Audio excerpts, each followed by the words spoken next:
Good evening, everybody, and welcome back to the Pirate King Kitchen for another one of our Wednesday night Q&As. Tonight, I am very happy to be joined again by our resident expert in all things meaty, Mr. Kevin McMillan. Good evening, Kevin. Good evening, how are you? Very well, mate. How's yourself? Yeah, good. That word expert gets flung about very loosely these days, doesn't it? Yeah, there's a...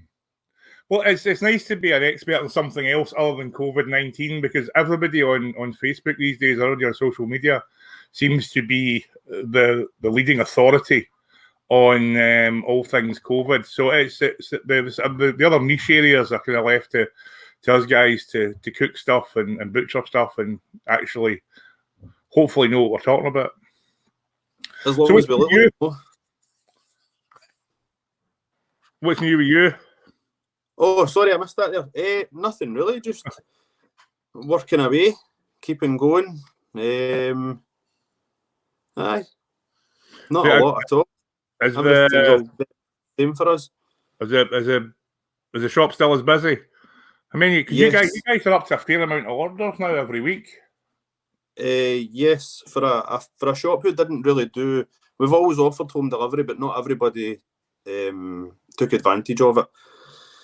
Some of the kind of elderly customers and folk who couldn't get out as much now. So we maybe went from doing about 20 a week on top of the restaurants and cafes that we supply to we're doing up to about 155 a day just now.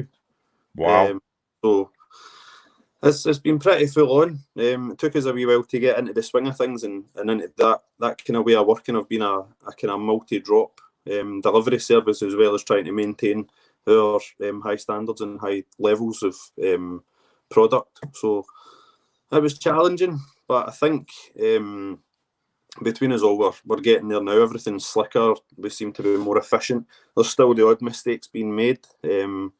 Hopefully not too many. But we're fairly quick to rectify anything that has gone wrong or isn't right. So aye, it's took us a wee while, but I think we're there. So in regard to kind of numbers, just to give everybody a kind of idea on the volumes that you guys go through. I don't know if you sort of count it in sides of beef or whole animals or lamb or what sort of volume are you going through at this time? At the moment, our volumes pretty much haven't changed on the beef that we bring in. Essentially, our concern was keeping the farmer going. Obviously,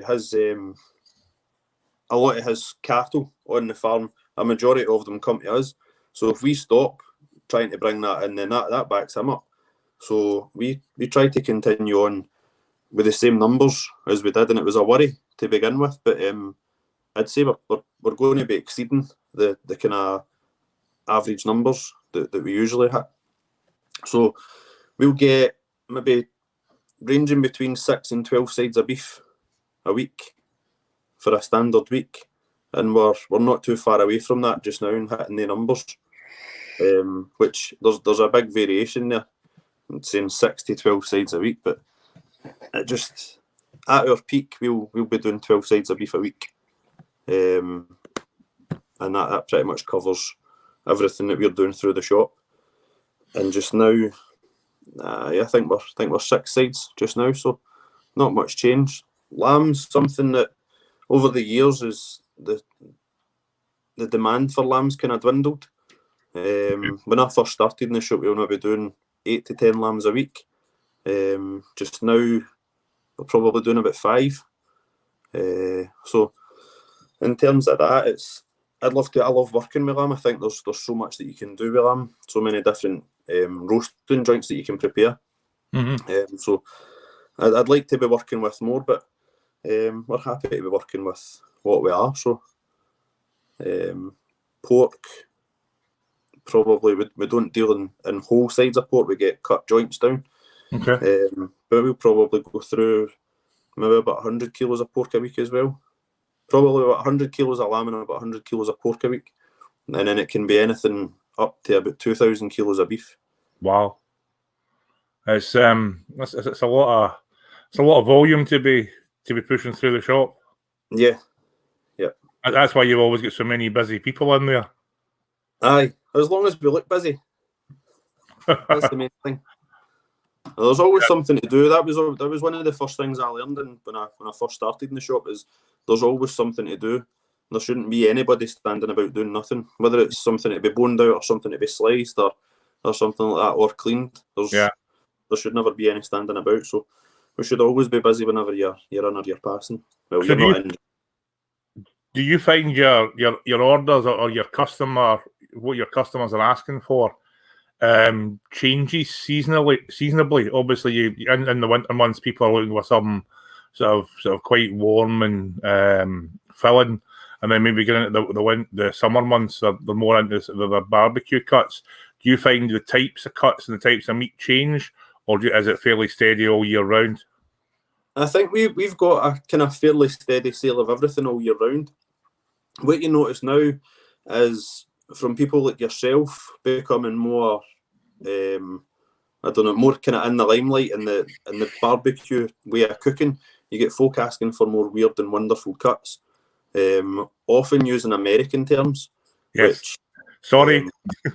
No, that's fine. It's absolutely fine. I'm on a couple of pages on Facebook with butchers from all over the world, so a lot of the terms and the names of stuff that come up, I've heard of anyway. But kind of some of the other folk in the shop will stumble kind of round about them. But no, we pretty much steady sale, as you say, through the winter months, stews and casseroles and slow roasts and stuff, and then into the summer. Sorry.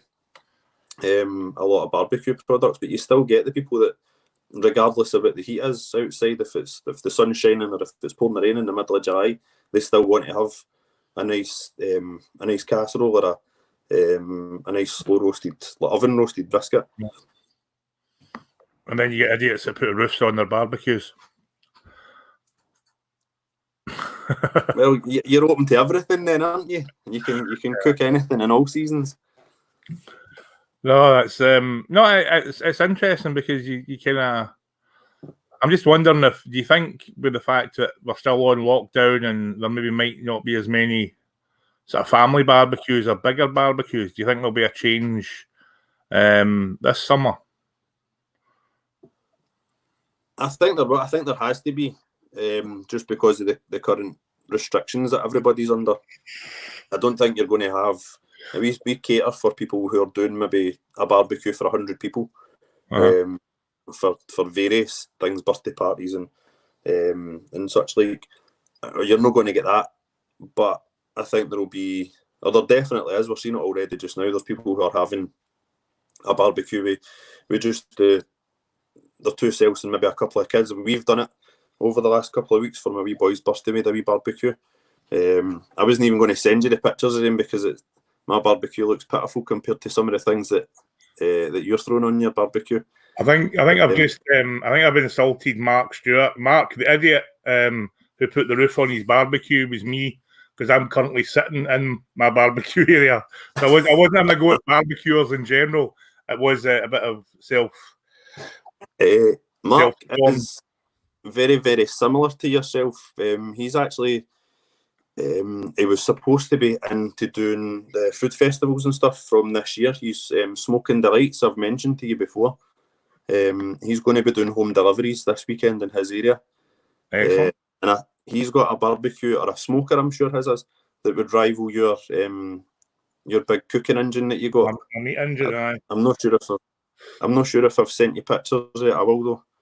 I've got that corner. I've got a Bradley smoker. I used to have an offset smoker, but it just kind of took up too much room for what I was trying to do in my kitchen. But no, I think what you were saying earlier, I think a lot of people are getting a bit more switched on to the options in a barbecue now, and a couple of hamburgers and a couple of hot dogs aren't really cutting it. People are more interested to try brisket, making their own briskets and ribs and pork butt and all that stuff. And obviously that's when people wander into the shop and start trying to order strange cuts of meat. Or not strange cuts of meat, but use strange terms for the cuts of meat. It's I can still get away with the easy barbecues because my kids are all still young, so they've not seen what a proper barbecue is yet, and the fact that I can't actually do it. But burgers and sausages are fine for them just now, as long as they like it black. Yeah, carbonised. That's a charcoal glaze. Yeah, that's your Michelin star there. That's your beef tartare with a charcoal glaze. Aye, I was raised on that. I've seen my mum's watching, so I better not tell you too much about her cooking. But we used to play a game called Guess the Pizza. Okay. Because they were all black. There was no clues to flavour or texture. No, I mean, one of my first memories as a kid is me, my mum and dad and my sister used to go up to St Andrews and up to Ely Beach, and my first sort of food memory was sausage on a stick, where my dad would light this wee campfire, and we'd be doing there just as it was getting dark, and you'd have your sausage on the stick, and it would be absolutely cremated on the outside and probably still oinking or mooing in the middle. So hopefully I've got a little better since then, but no, but you can buy all kinds of things now. You can buy big extendable forks that you can use for all kinds of gadgetry for having a campfire. Oh, it's all high tech now. Anything with technology's over my head though. Well, that was it. I started out, so from a barbecue point of view, I started out old school, and it was like offset smoker and fire pits and all that. And then I kind of get a bit carried away, and it was getting, I'll get a gas grill because it's quicker, and I'll get a rotisserie because it's quicker, and I'll get this and I'll get that. And then you kind of think, you're not as involved in it because you've got Mark will attest to this, but you've got an offset smoker, you've got to feed that fire. That you've got as much a relationship with the fire as you have with the meat. So you've got to keep it the right temperature and keep the right smoke and the right type of smoke. And so when you actually get your end produce, you've kind of invested your time and your effort in it. And whereas if you just stick it on a skewer and put it on a gas grill and stick a Bluetooth thermometer in it, and you get an app on your phone that goes, "Yeah, the biscuit's ready." And to me, that took a lot of the fun out of it. That's how I kind of met in the middle when I got the Bradley, because it's the one that doesn't have the app. It's got a couple of probes in it, and it uses little smoking briquettes. It's like sawdust, little pucks, and it's got a heating plate on it, so it heats that little puck up, and you get the smoke from it. So anyway, we're here to talk about butchery. We're not going to talk about barbecuing, but it's kind of the same. So there's somebody here standing up for you, saying that you do a good Kevin at the barbecue. I think that means that you do well at the barbecue. I don't think it means that we serve good Kevin at the barbecue. No, I'm not bad. I barbecued for my son's first birthday. He loves a barbecue. It was his birthday the other week. That's why we'd had a barbecue then. But for his first birthday, we had a barbecue in the house for 75, I think it was. And I done all right. Everybody get fed. And I don't think anybody was sick. Aye. That's all you can ask for. Any barbecue you walk away from is a good barbecue. Aye. I've staggered away for a few. What's that? Well, aye. What happens? What happens after the barbecue switched off or cooled down? That's a different thing. So Lisa's asking, when's the next meat class in the shop? So do you want to run us through what your meat classes are, and then you can tell us where the next one is? Yes, it was one of the things. It was something we had spoke about when we were designing the new shop. And Danielle says, well, why don't we? There was a wall. I don't know if you remember the shop before we had done it up. There was a wall. As you walked in, you basically faced a wall. You couldn't see anything.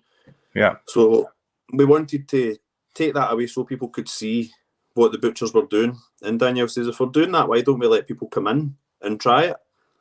So that's the kind of classes were born off the back of that. There's a few butchers down in London that do it, that we kind of looked at their setup and how they go about it. So it grew arms and legs and ran away from me faster than I could keep a hold of it. And before I knew it, I was standing in front of strangers telling them how to cut things up.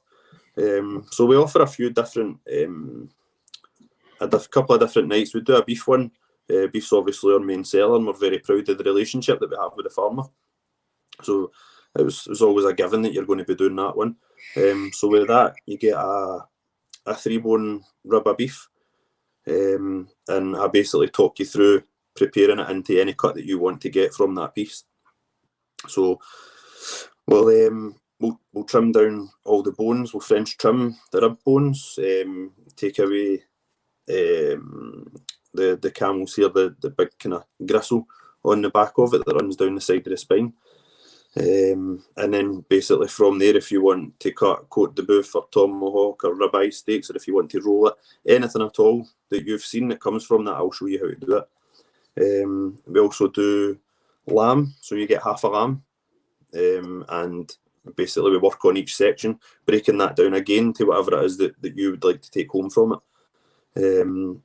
We did do sausage for a wee while, so basically we would bone out and prepare the sausage batch, and then go into the not so nice and shiny and fancy bit of the shop, up to the antique mixing bowl. And basically everybody would take a wee shot at making sausage, and then it got fun because we hand link. We don't use machines to link the sausage, so everybody gets a wee go at hand linking. And we also introduced a master class, which was basically just a wee bit of everything. Truth be told, the very first one, I think I made it up the day before.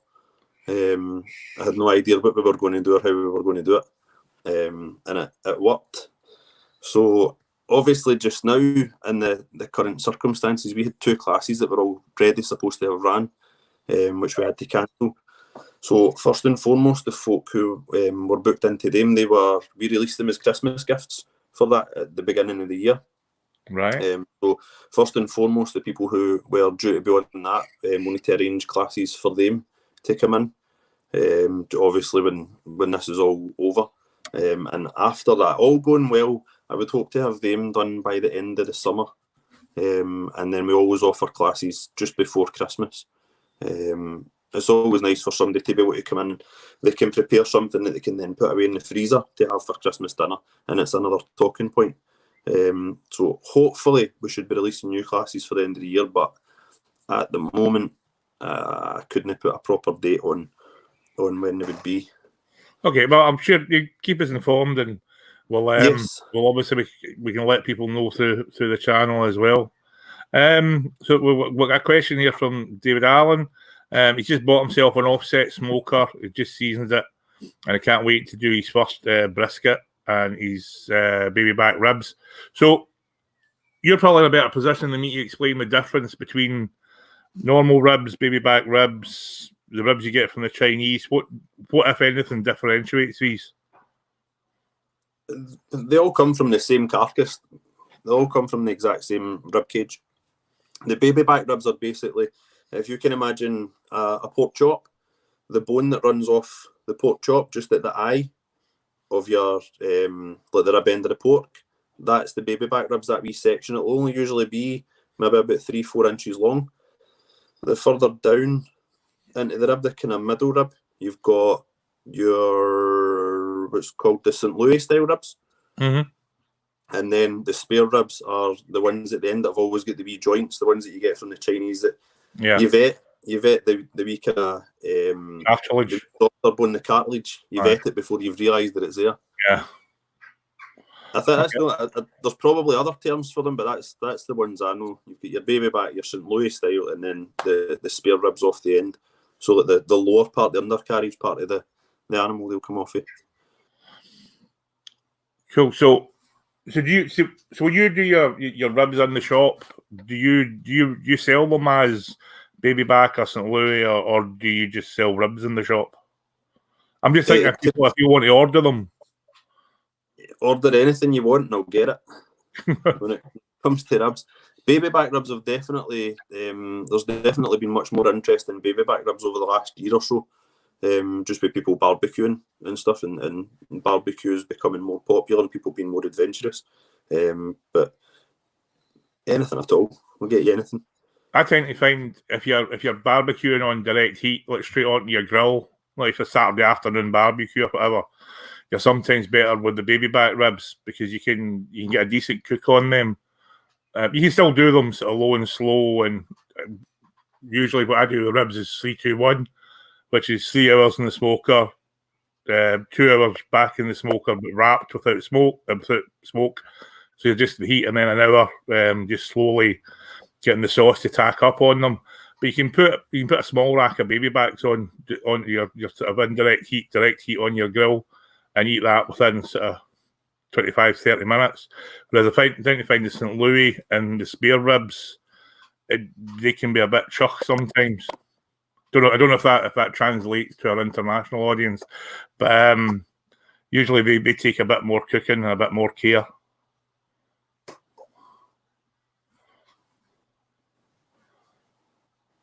I think I've just answered or asked somebody else's questions. What is the difference between ribs and baby back ribs?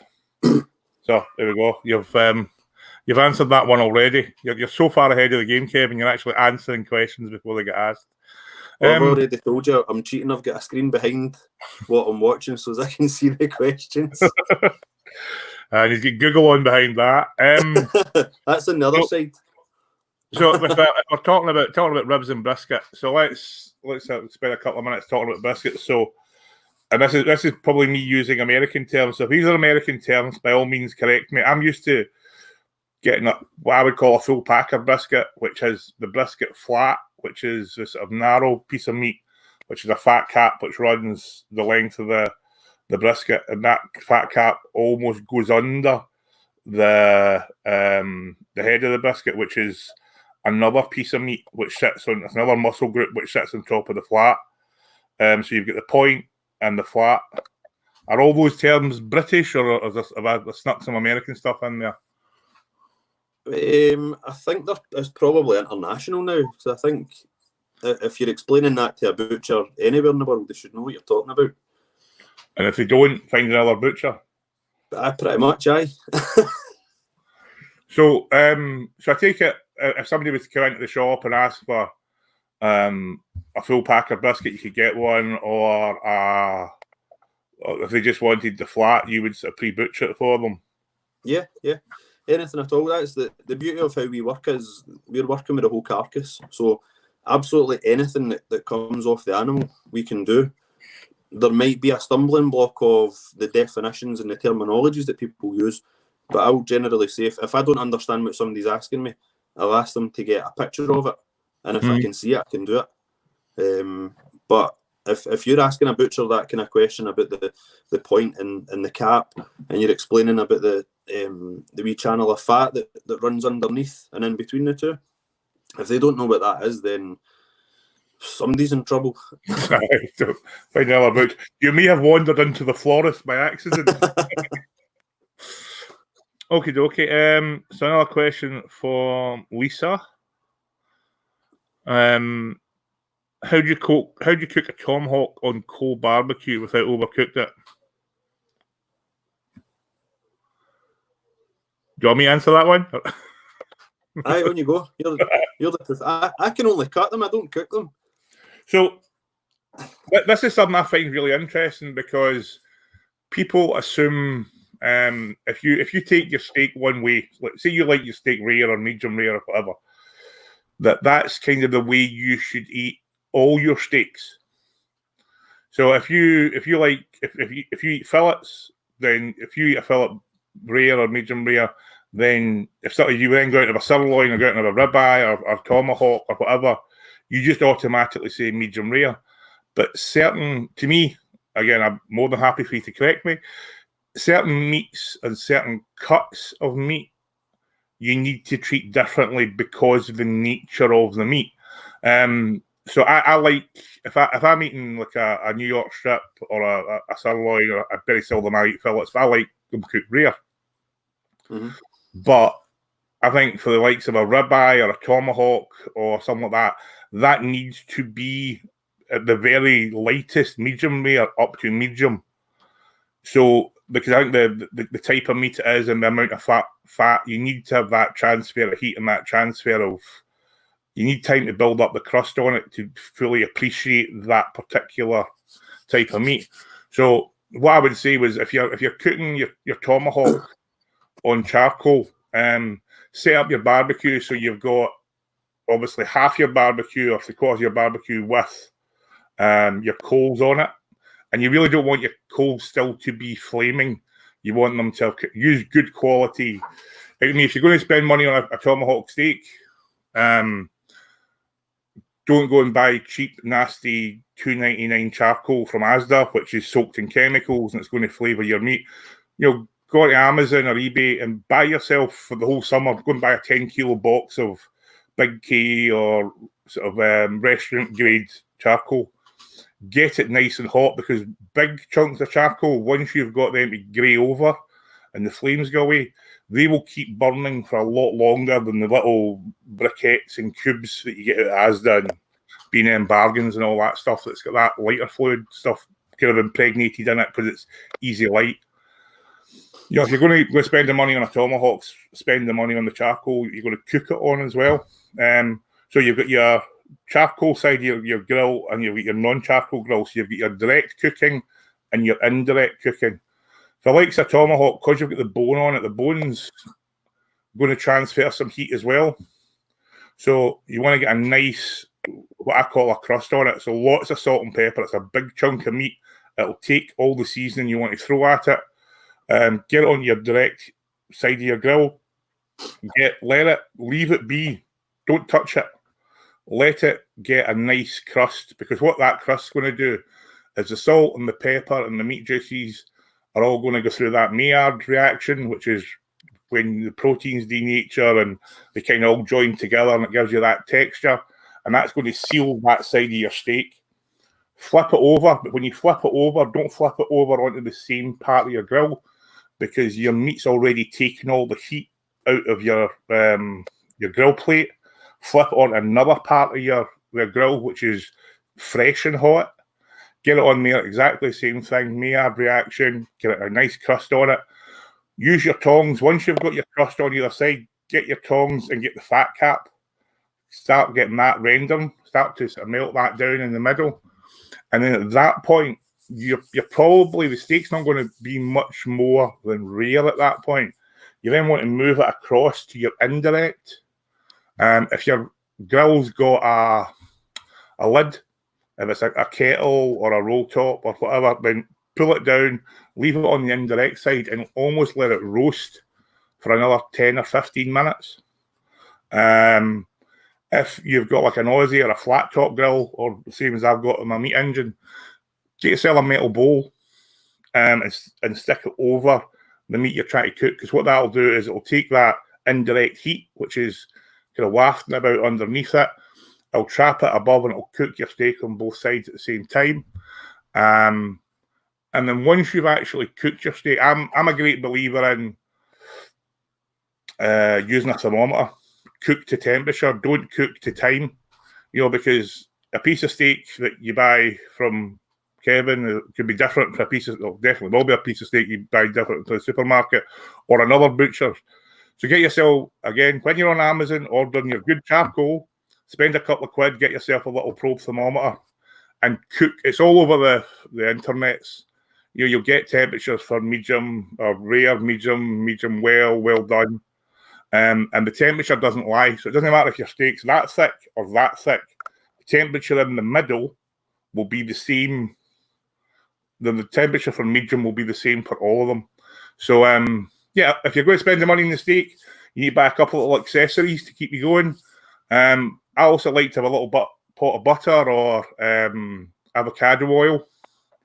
And just, again, a bigger piece of steak. Once you've got your bark, just keep that bark moist. Other people maybe spritz apple juice or any sort of citrus on it as well, just to keep the bark moist or your crust moist. But the important thing to do is cook it all the way through. take it all the way through, but take it off the direct heat, finish it off on indirect heat, and then let it rest before you eat it or carve it. Because at that point, you'll maybe pull the steak at 140 degrees. Sorry, I've went Fahrenheit. But you maybe pull the steak at 140. You want to get it to 151, 155. But if you pull it at 140 and let it rest, it'll gradually come back up to temperature. At that point, the meat fibers will relax again. All those juices that you've pulled to the outside because of the heat will go back into the steak. A lot of times when you've got roast beef or you've made a steak or whatever and you bring it out of the oven, you put it on your chopping board and you cut it, you notice all this juice goes flooding all over your chopping board. That's not what you want to happen. What you want to do is put it on a plate. A little bit will come out, but a lot of it will go back in again. So high heat, seal it on both sides, get a good crust on it, move it to indirect. You can even stick it in the oven, finish it off, and then let it rest before you eat it. There we go.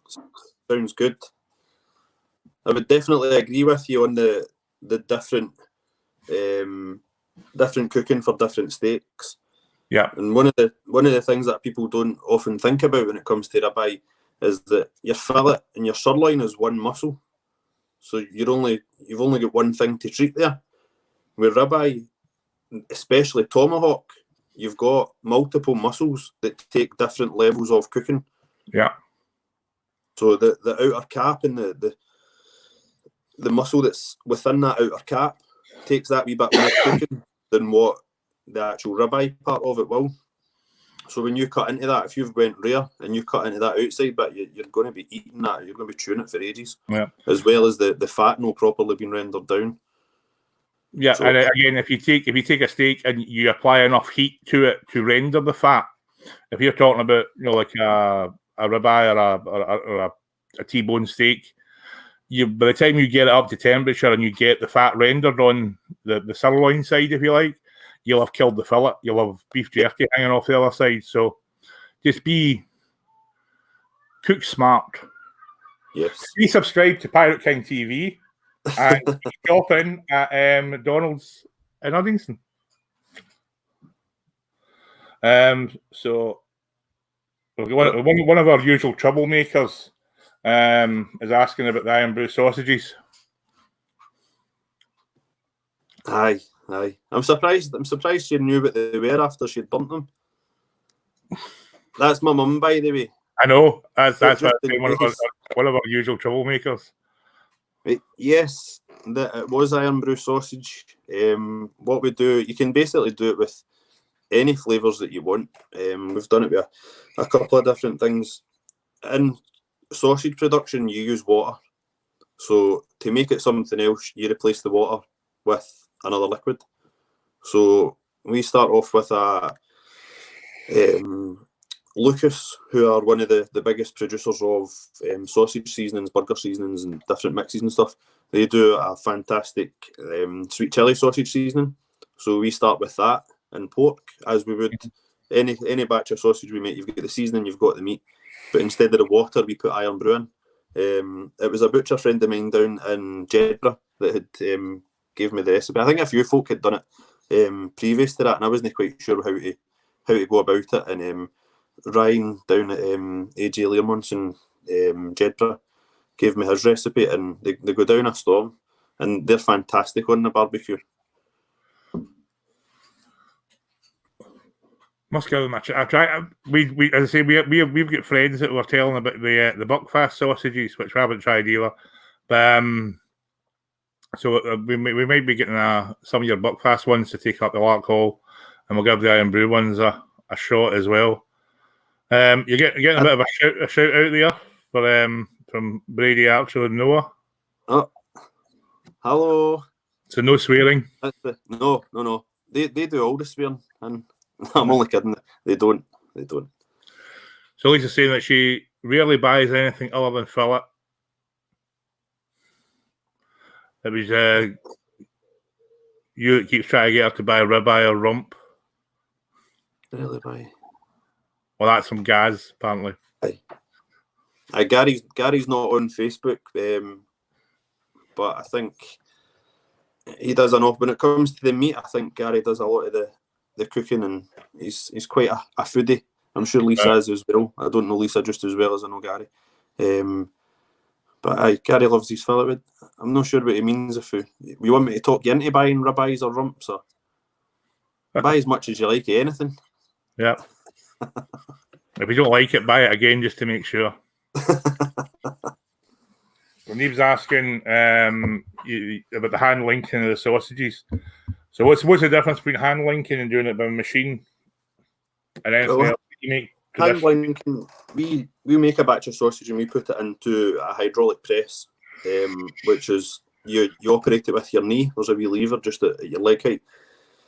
And we fill the sausage skins by hand. We use natural sausage casings as well. And we still use, as I had said in Neve's in here, about hand linking. So we basically link the sausage manually by hand. You can buy incredible machines which are fantastic if you're a high volume. If you're putting out 1,000 pound of link sausages a day, then hand linking is going to hurt your hands and it's going to take too long for you to be making as much money as you possibly can out of it. With these machines, I've seen a couple of them working. Handmen make them, and they're extortionate. But again, if you're in high volume, they're going to pay for themselves. But it's basically a computer. So you set the length of the sausage you want and the weight, and you press go, and this thing just you put your casings on it. As far as I know, they work better with collagen casings, the artificial ones, which I don't like anyway. And this thing just basically churns them out. I think it could do it. I don't know if he's watching. One of my friends, he'd used it for years.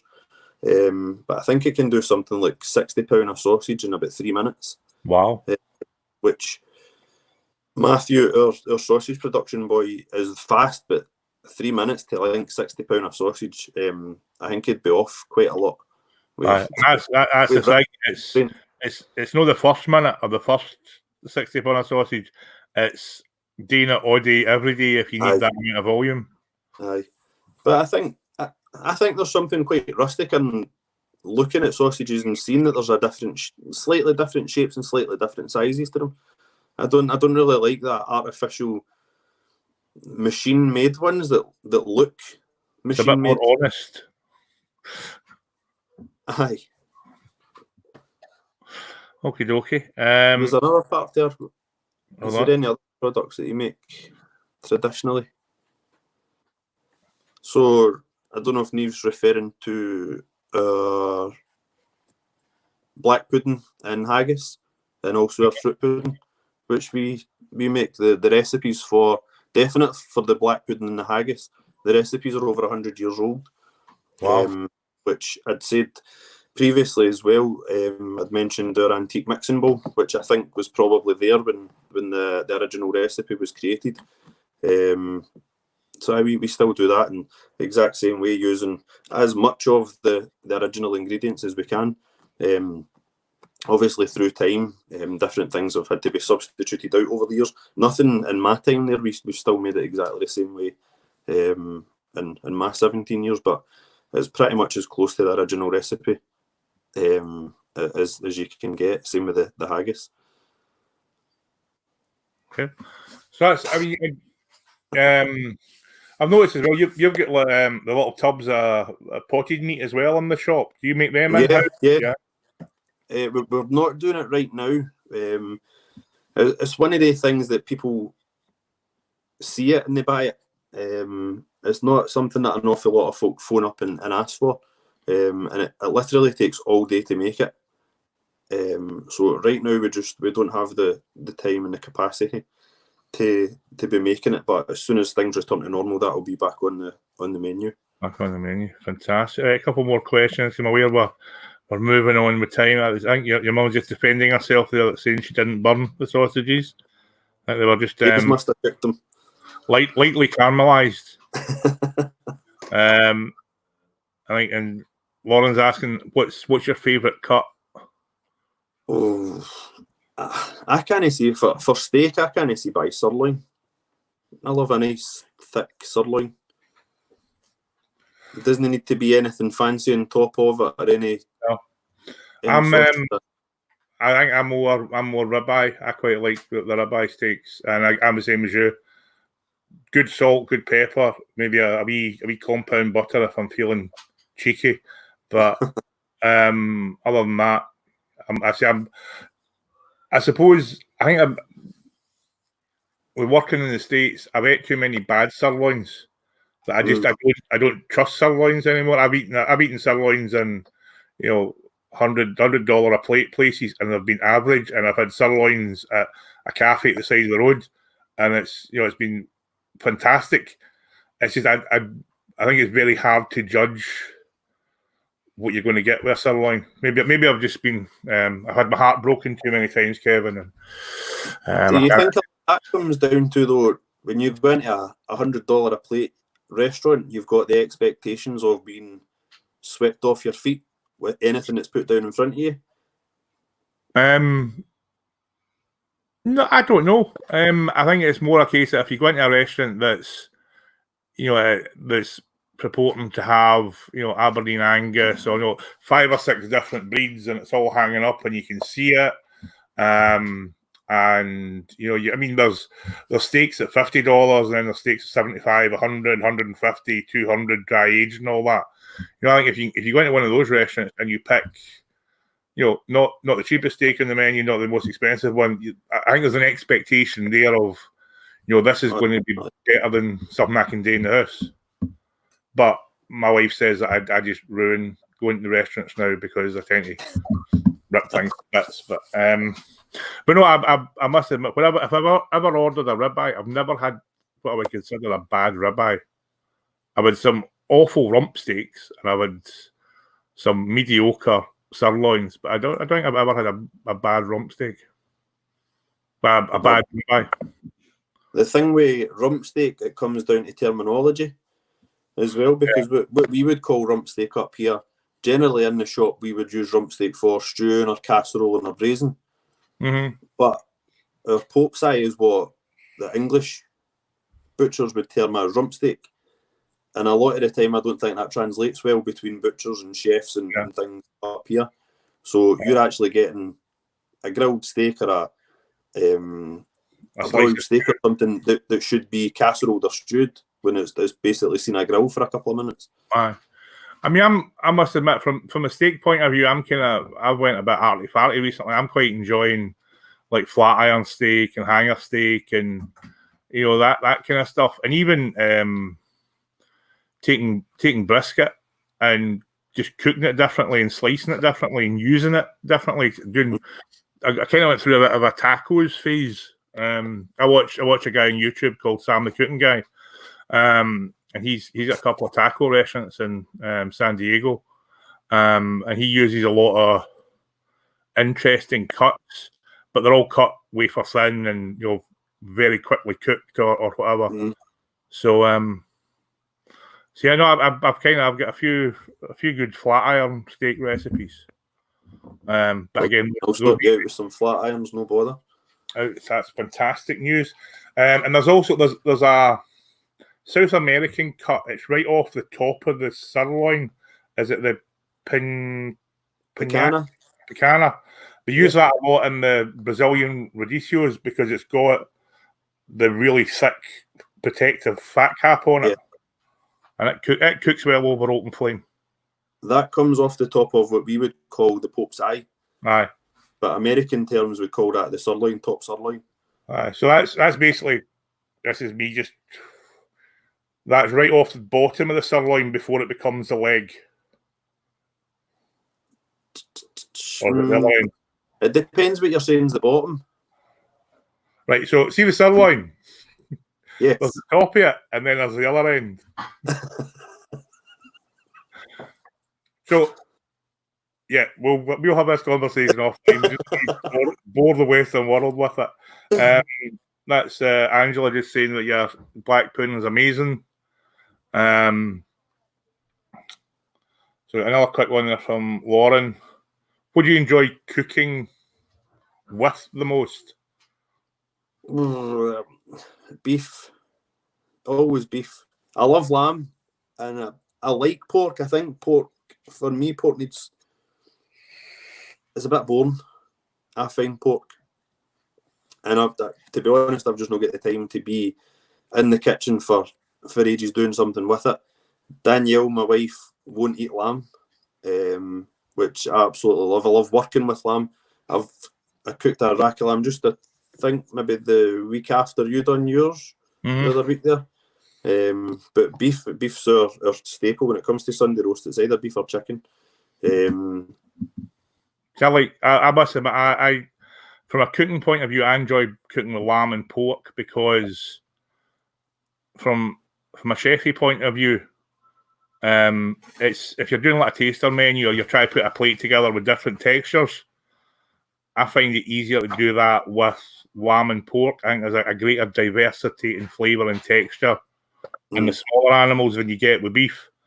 I think one of the great selling points of beef is this is going to sound ridiculous, but it's inherent beefiness. You know, all good beef tastes like beef. But if you take like a cannon of lamb and you quick pan fry it, and then you take like a leg, not a leg, a haunch or shoulder lamb, and you slow roast it, and you take that slow roast lamb and pull all that meat off the bone and make it into croquettes or make it into like a little meatloaf, slice that off, put in some panko breadcrumbs and deep fry it, and then serve that little almost warm terrine with a cannon of lamb on top of it. You've got two very different textures and two very different flavours from the same animal. It's very difficult to do that with beef. So from a chefy point of view, I would go with pork. You can do the same kind of thing with porks.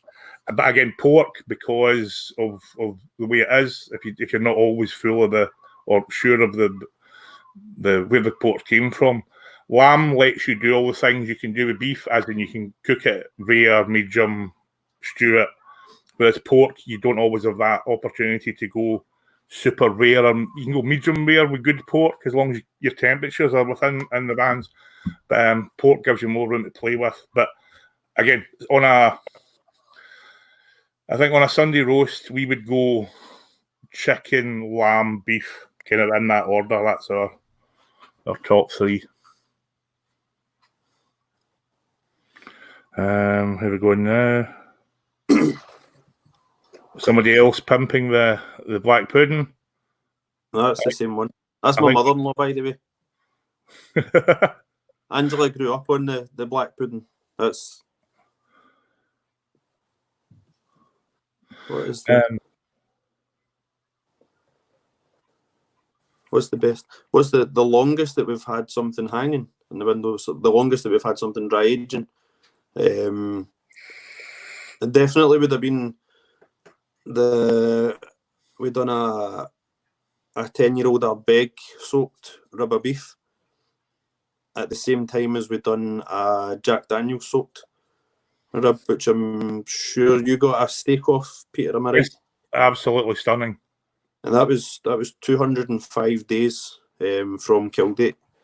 That was aged off. So that's been the longest so far. Before that was about 120. You all right there? Yeah, choking myself here. If I don't come back on, just say goodbye to everybody. No, I'm fine. Choking myself. As long as you're all right. I'm fine. But 205 days definitely. Before that was about 135, 140.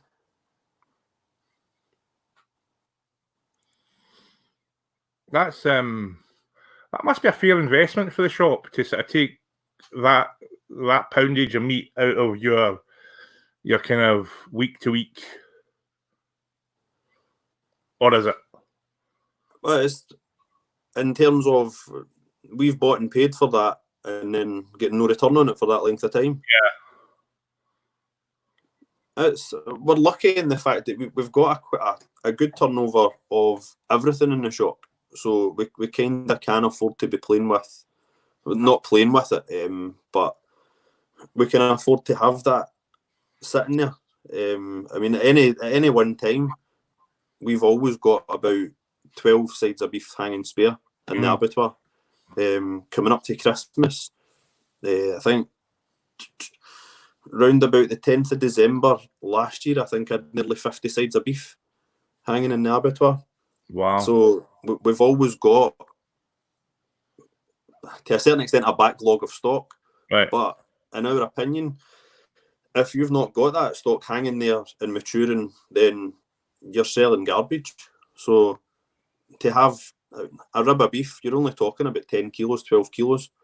Okay. So in the grand scheme of things, that 10 or 12 kilos, although it's not irrelevant, but we can afford to be putting that away for a few months at a time.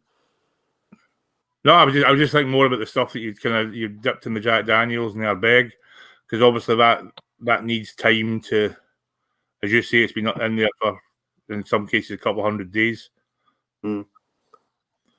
That's the one of the Ardbeg one. That was a special order for someone, and so that the thing with doing something like that is you know that the whole thing's sold, so there's never really a worry about people are not going to like that. It's not going to go. With the Jack Daniels ones that we've done, and then we always do a couple round about Christmas as well. There's always that wee kind of bit in the back of the head that's saying, if we don't sell that is money wasted if it doesn't sell, because there does come a point when it's boned out and it's hanging. It needs to be sliced and it needs to be sold and consumed. But that's where Danielle kind of tends to rein me in quite a bit. I do need quite a bit of reining in, because I let my imagination run wild at times and I get carried away with certain things. So she's always in the background telling me to pack it in. Behave yourself. So Gordon's asking, square slice or steak slice? It's always square slice for me. Because your steak slice is round as opposed to square, isn't it? Yes, we need to do that because we're not very bright. If we'd made them all the same shape, then we don't know what one's what. No, our steak slice is less than 5% fat. So what you've essentially done is you've made hamburger and called it steak slice. No, we use the sausage machine to press it into basically a big sleeve, and then we slice it. So we don't make every slice individually the way they do the burgers. So you've taken the big sleeve and you've cut it into slices, which are essentially discs made out of less than 5% fat steak. Steak sausage. Yeah. We use it's the same seasonings, it's the same rust that goes in. It's just not as much fat. It's great for that's a hamburger, mate. Eh? That's a hamburger with a jacket on. That's what you've made there. It's got rusk in it. Hamburgers shouldn't have rusk. Okay, it's a baby hamburger with a jacket on. Okay. I would go with steak slice as well. I must admit, I haven't had a steak slice from Donald's or Butcher's, because a steak slice should go on a sandwich, and you can't put that on a sandwich because it's round. It's a hamburger with a jacket on. But no, then that's a rolling sausage. That's a different thing. I'm talking to my daughter off camera here. I think we should move on to this one before we fall out, Kevin. We'll not fall out. You're bigger than me. Well, fall out for a really short amount of time. When are you going to start making billetong from a homesick African? I'm sure we can try. I'm sure we can. We were buying some in for a wee while, and it was popular for the first maybe 3 weeks or something, and then I ate it all, and that was... So, what you could do, if you go onto Amazon, I'm not sponsored by Amazon, but I have been plugging them a lot tonight. Amazon are doing a dehydrator at the moment for 36 quid. Go and buy your meat from Kevin, take it home and make your own. George lives just across the road, so if he makes it, I know exactly where he stays, that we can go and tap his door when we think it might be ready. There we go, George. Go and get yourself a cheap dehydrator off of Amazon. Go and buy some good quality meat off of Kevin, and let us know how it goes. Are the seasonings and cures for biltong, are they all the same? Or is it kind of...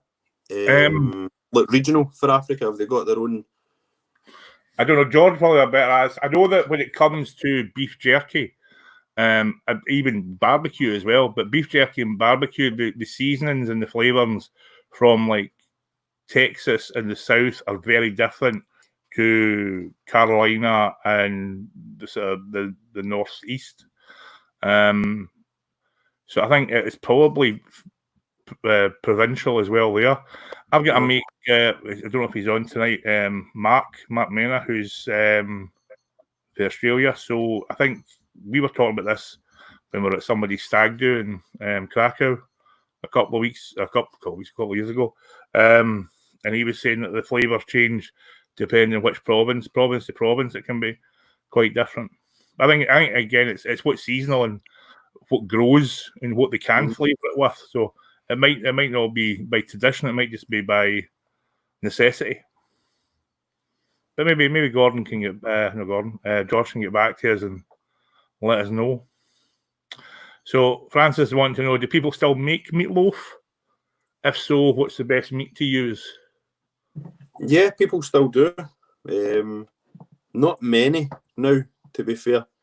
I don't know if it's one of the kind of traditions and recipes that have kind of dwindled as times went on. But a majority of folk will get just our regular shoulder steak mince, generally with either smoked bacon or the smoked Belfast ham that we do. And we'll mince them together. The only thing with that is after the whole horse meat scandal a few years ago, when supermarkets were putting God knows what into anything that they could get away with, we will only mince beef in our mincer when the shop's open.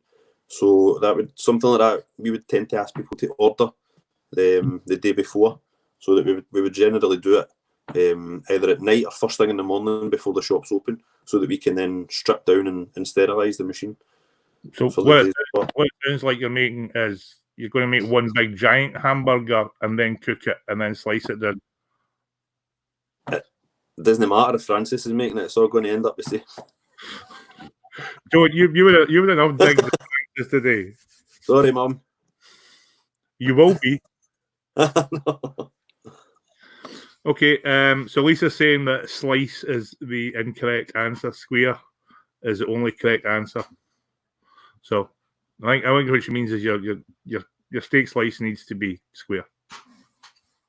So again, it's not one of these things where we said we were going to have a chat for about half an hour and we went nearly an hour. So I've got a couple of things I need to play, and then we can wrap this up. So we do a cook along on Pirate King TV every Saturday. We're not doing it this week. Oh, we are doing a show this week, but it's not a cook along because it's my birthday on Saturday. So I'm being challenged by my wife and my daughter, who are going to deposit a bag full of ingredients on this very board at 12 o'clock. And I will legitimately not have seen them before. So that'll either be fantastic viewing or an absolute car crash. We're going to try and make something fancy in sort of half an hour, 45 minutes with a bag full of God knows all. That's a very, very clever way of them getting you to make your own birthday dinner. Certainly is. All I would say is, Kevin, is if my wife or daughter come to the shop to get anything for said bag of ingredients, don't give them like stew or anything that needs to cook for 5 or 6 hours. But no, I'm quite looking forward to it. So Saturday's going to be a bit more. Ready, steady cook. Yeah, a little bit, but that was all pre-rehearsed anyway. No, I'm quite looking forward to it. It'll be a good laugh. Have a bit of fun, a bit more relaxed. A couple of glasses of wine, a bit of banter, and maybe answer some questions along the line. I'll see what I end up getting my bag of goodies. But so that's what we're doing this week. As far as next week's Q&A, don't know yet. I'm trying to get a hold of a barista, so we can do one on all things coffee, because we've done cake, we've done butcher, cake. We had a mixologist on last week. So I'll see if I get a barista on and try and navigate our way through our double decaf lattes with a cinnamon twist and all that. What exactly is all that nonsense? Because coffee's coffee. But I'm sure I'll be corrected next week if I can get a hold of him. So I'm just going to play I'm pimping, trying to sell some t-shirts for the channel and recoup some of the money that I spend on a Saturday on massive barbecues.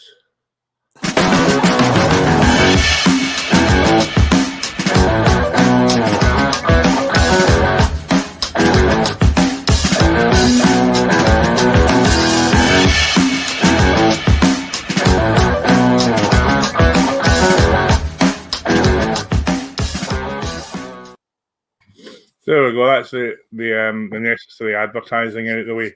So just before we go, I just want to say thanks again to Kevin for his time and his knowledge tonight. I see he's representing with the Donald Butcher's merchandise. Are those for sale, Kevin? Not yet. No. I've got a pile of them. They were actually for me because I don't know if we've got jackets with this on it. Okay. And it's getting too hot to wear it. So I thought I'll get some t-shirts and I'll get maybe a wee jumper or a hoodie or something. And then COVID decided to take over and I've not had a chance to do it. All right, well, looks very smart. I'll need to get myself a handsome model to model them just like you. Well, it's all done with computers, Kevin. It's all very technical. So again, thanks for your time today, mate. No bother. Thank you for having me. Always a font of knowledge. If you're in the sort of Lanarkshire area or even beyond, what's the website if people want to order? donaldbutcher.co.uk. So get on there and get some quality meat ordered. The list of postcodes that we deliver to are in each product description as well. Fantastic. And then once all this nonsense is over, take a wander out and have a look at the shop. It's a sight to see. You'll see a lot of busy, hard-working, knowledgeable people in there, and support your local businesses. So once again, thank you very much. We'll see you soon. We'll get you back a couple of weeks. Yeah, and definitely. Tell us some more stuff about your round hamburgers and your square sausages. I'll send you some and you can see. See what happens if you send me them. I'll just put them into one of my food molds and I'll make them square so they fit on a sandwich. I'm a wee bit OCD like that. I'll cut the edges off for you then. There we go. Now that's a square sausage. See, the clue's in the game, Kevin. Right. Enough of this nonsense. Thanks for your time. No, thank you. Take care. We'll speak to you soon. We'll see you soon. And for everybody that's tuned in tonight, thank you very much. Keep watching, keep subscribing, and stay safe. Enjoy your weekend. Hopefully see you Saturday.